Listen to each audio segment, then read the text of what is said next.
This is the In Focus podcast from The Hindu.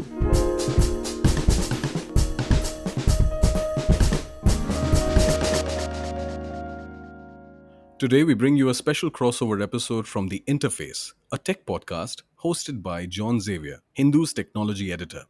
In this episode, John is joined by Apar Gupta, a lawyer, tech policy expert, and co-founder of the Internet Freedom Foundation. They talk about the Uttar Pradesh government's new social media policy. So please, continue listening.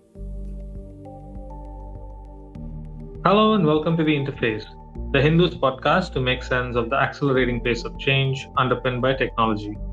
I'm your host, Xavier, the Hindu's technology editor. In today's episode, we will look into a tech policy decision by the Uttar Pradesh government that is drawing flag. The Uttar Pradesh government has come up with a new social media policy encouraging influencers to promote the government's initiatives, schemes, and achievements with prize payments. The initiative of encouraging pro-government posts, schemes on social media faces sharp criticism from various quarters, with opposition parties alleging that no influencer or social media warrior can save a government which is bound to face defeat in coming election. Joining me to discuss the Uttar Pradesh Digital Media Policy 2024 is Apar Gupta, lawyer, tech policy expert, and co-founder of the Internet Freedom Foundation, a digital rights advocacy organization in India. Welcome to The Interface. Thank you so much for having me here, John. Apar, thanks for taking the time. So we could kick it off from the whole policy itself. Could you please outline the UP government's new social media policy? So I think a lot of people who are active on social media may have seen that on 28th of August, some news reports came out that the UP government was going to pay and impanel influencers to promote government policies, and they could make up to about 8 lakh rupees. That's what those news reports stated. And people could also go to jail for 10 years. At least that's what the headlines ran. And the UP government policy was not immediately available online. And even I have a copy which is in Hindi, which is about 14 pages, and I've translated it. And from what it seems is that it's a impanelment policy asking media firms, social media marketing agencies, influencer marketing agencies to impanel with the government. There are different categories which are then prescribed for different types of influencers based on their reach. There are categories from A, B, C, D, based on how many followers an influencer has. And then based on that, there are different kinds of payments which are made to them. If they make, let's say, a reel up to 90 seconds, category A influencer gets about 50,000 rupees, or if they make a podcast, about 80,000 rupees. And it also has some language on how if any content is objectionable, there can be a delisting action.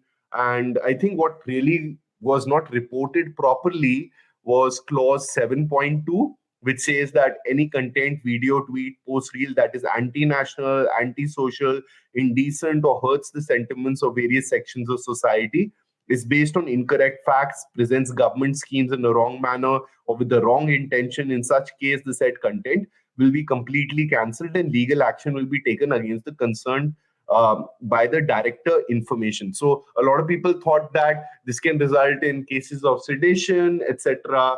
And this is why I think the policy caused a lot of concern online, that it was not only the UP government trying to advance the brand of the government and the chief minister rather than the actual governance work, the schemes of the government, and was trying to contour these views prior to the state elections, which are some time off, but it was trying to do that to boost its popularity. And also that carrot came with the stick, that those who were impaneled as influencers and they did not do this could find them in some trouble of criminal prosecution. And I think it was also drew a lot of this online maelstrom, this kind of online virality around this policy, because a lot of people don't expect anything better from Uttar Pradesh. I'm just being candid there. They kind of expected something to be far worse. And then later on, it was highlighted by many commentators that there's similar policies which have been published, let's say by Punjab on 14th of September last year, or by Himachal Pradesh, Punjab 2 years back on 14th of September, and Himachal Pradesh last year this year on January 17th. That's interesting. So if you compare these policies with other states, how does the UP one compare? See, I think when you compare the UP policy with the Punjab and the Himachal Pradesh policy, you can criticize all three of them, because at their very root, I think here state governments are approaching digital marketing like any FMCG or any corporate, in which they are wanting to shine the brand of the political party of the chief minister. And here, especially, there are deeper concerns. If you go to an influencer, then will be a vast difference how they approach um, marketing a government scheme than from a newspaper or an established publication, which will put some check to the factual claims which are presented to it. For instance, if you're given a broadsheet by the state government in which it is claiming extravagant claims, many newspapers may check that, may not carry the advertisements. There are discretionary ways how they may push back. They may not also separately provide notice as influencers that this is a promotional content by them, whereas there is a clear demarcation, at least in our newspapers or in the television channels most often, that this is a advertisement. It's clear in the mind of the viewer that this interview is not a promotional buy-in by a state government. It's actually a piece of journalism. And if there is a promotional interview there, it is clearly marked as something which is then being promoted in that way. So I think it blurs these boundaries, and quite often it undermines the very objective of a media discourse which seeks to place political accountability on state governments. Now, even when you compare it, let's say, to the Punjab policy or the Himachal policy actually is a comprehensive policy. It says that they will also place advertisements on digital news platforms, digital news portals. Okay, so it is actually taking into account that there will be other ways how they can place advertisements in addition to influencers. And in a way, like what is an influencer is similarly defined by Himachal Pradesh, Punjab, and in fact, last year, even the union government came out with a digital advertising policy. There is striking similarity. They all say that an influencer is a person who has access to a large audience and can share information to a large number of people. So it doesn't matter what are their qualifications. It doesn't matter whether they have expertise to talk on an issue. For instance, if you want to reach across to people on an issue of public health, the influencer can be a person who has no degree in public health, is a doctor, etc. Can be just a person who is into fitness and a government contracts with them because they have about 5 million followers. So I think all of this points to undervaluing of the accuracy, objectivity, which is needed in any kind of information which is placed to the public on the basis of public funds to make them aware about government schemes, government services, and instead turns into a promotional activity for the brand of a political party or a chief minister. Right. Yeah, it's interesting given that you bring this up. So usually, could you give a kind of sift this through and help me understand how do advertising from governments to different other media platform currently work? What are the laws that govern such spending, and how does that change in the context of this new policy? So I'll give a short answer. There are some regulations which have come through code guidelines, but they are not implemented. The system does not work. There's an ombudsman, which means a body to which you can file complaints, but it is chaired by functionaries who are very close to the union government and then approaches its job in a political and a partisan manner, which is evident through its inaction as well as the actions it has taken over a period of time. So, in a capsule, the Supreme Court, in a case titled as Common Cause on May 13th, 2015, states certain guidelines which become directions of the court. It says that this is the way the government, union government and state government should advertise. And it says that advertising campaigns need to be related to government responsibilities. They need to be objective, fair, and accessible. For instance, you can't bundle or repackage a pre-existing government scheme and say that it's new. Okay, change its name, change its logo, and say that, hey, that we've launched a new scheme. So it needs to be objective, fair, and accessible. There is also a very clear principle in these guidelines that it can't be in the political interests of a ruling party. So you can't mention the political party in a government advertisement by name, etc., etc. There were some prohibitions on using photographs, but that's been relaxed later on. It should be justified, which means that the cost should be justified. It shouldn't be that the actual government scheme is starved of funds, but the promotional activity around it has a budget expenditure which is far greater than the actual scheme. And finally, it should comply with all other laws which are there in India.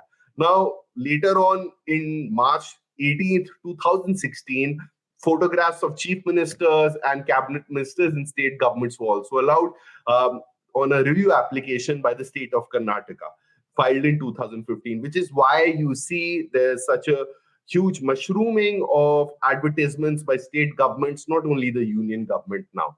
Now, who will enforce these guidelines was then entrusted to the Committee on Content Regulation and Government Advertising, which had to be staffed by the union government.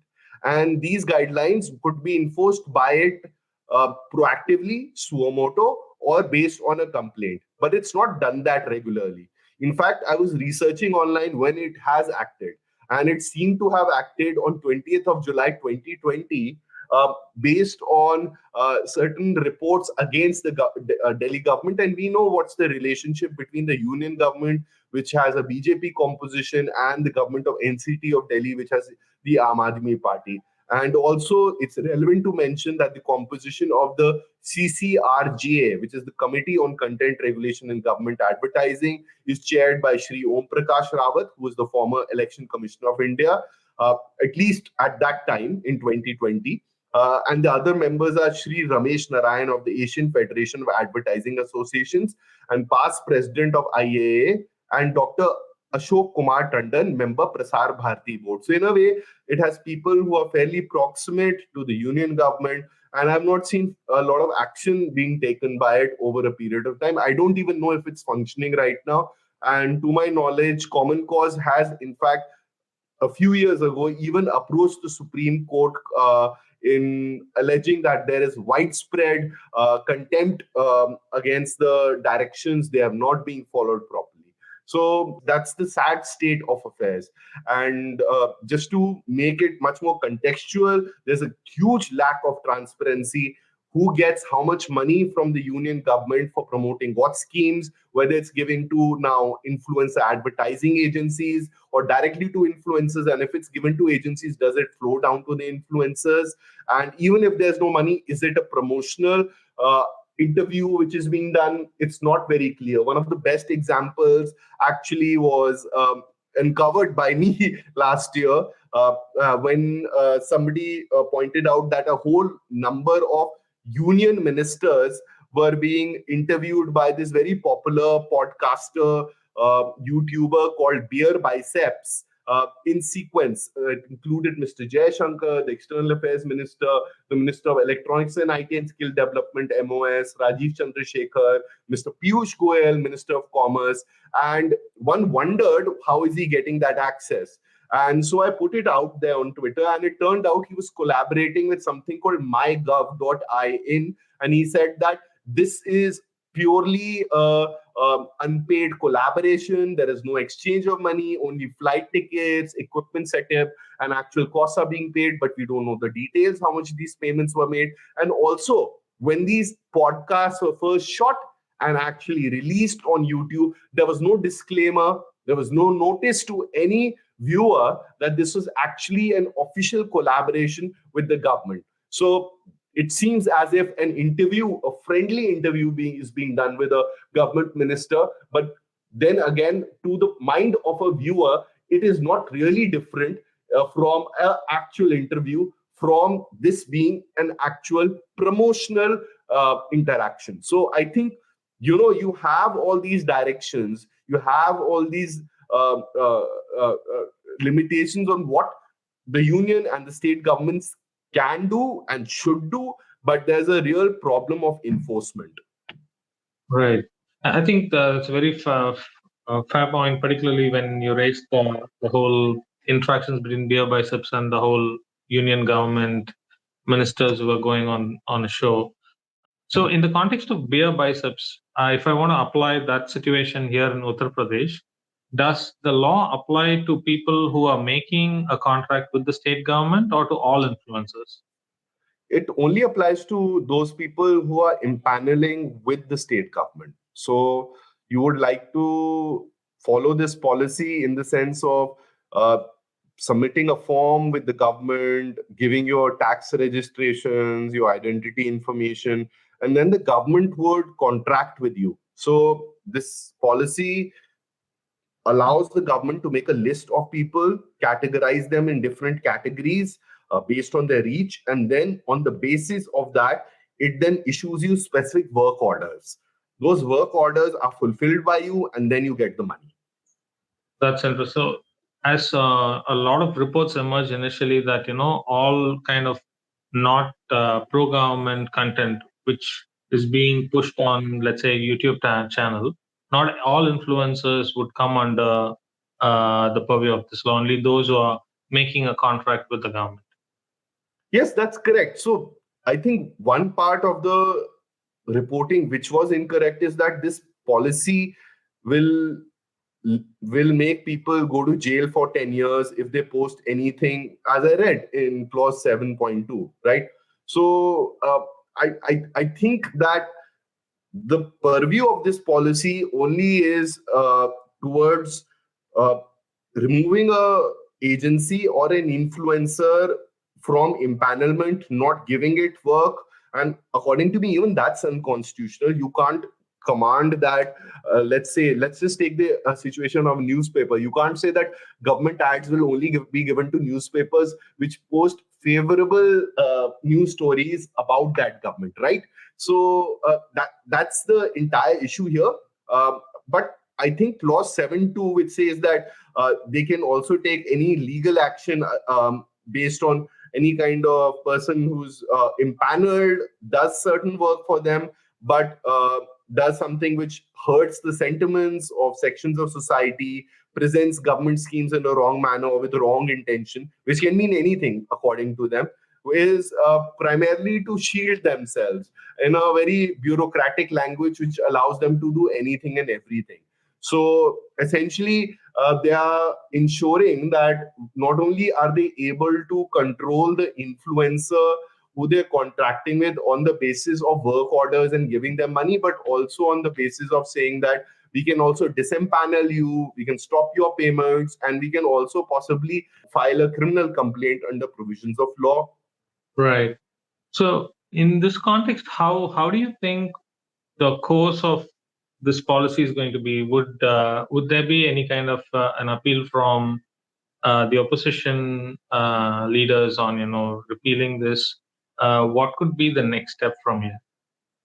See, according to me, the next steps on any kind of policy, not only the UP policy, but also the Punjab, Himachal Pradesh, or the digital advertising policy issued last year by the government of India, is to look at the Supreme Court order in common cause dated May 13th, 2015, which I read out a little earlier, is to have a deeper conversation, which I know possibly is not a very real choice, on what should be an approach by the government towards uh, advertising, because the governments more and more are projecting themselves as brands rather than as public servants who are in elected office. I also think that there are risks of such kind of policies leading to state exchequer funds flowing to people who are proximate to political parties and also contract with them for their social media influencing work. And I think this is a larger issue. This is not only limited to the Uttar Pradesh social media policy. It is good that people have engaged with this issue through some kind of panic or some kind of online advocacy, but there is a need for many more people, members of the public, journalists, to look at this as a deeper media plurality democracy issue. And finally, I think that there's a need for transparency, even by state governments, as an immediate first step. Who do they give their money? What do they give them for? And are proper disclosures being made when a government ad is being run by an influencer? Governments need to do it, even if influencers are not doing it. Right. And I think you also mentioned about the ombudsman in the case of the larger advertising that Yes, goes from the but government. according to me, that ombudsman is not functional. I don't think so. It offers a real chance at remedy. Right. And you also pointed out that a significant proportion of the people in the committee that oversees these kind of spending are also more proximate to the central government, which kind of rigs the balance towards something to keep the status quo going than to It'll be change and politically come. partisan. It'll always be politically partisan, which is like unfortunate. So that's the entire issue with this. So I would really really hope that as much as the Supreme Court gave excellent guidelines, those 5 principles, I think the enforcement mechanism which offers real remedy is what is needed today. And I think that's where more people should look towards reform. It shouldn't only be limited to this one UP social media policy, because this is a wider thing. It's existing in many states. It's existing at the union level as well. Right. Thank you. Thank you so much, Apar, for sharing these insights on the UP's recent tech policy. It's been a very helpful discussion to know what's going on behind and what's the context in which these kind of laws are coming in. Thanks again for your time. Thank you so much for having me there, Sean. In Focus will be back soon with analysis of the biggest news issues. In the meantime, you can find our podcast on Spotify, Apple Podcasts, Stitcher, and other platforms. Just search for In Focus by The Hindu. We'll see you soon.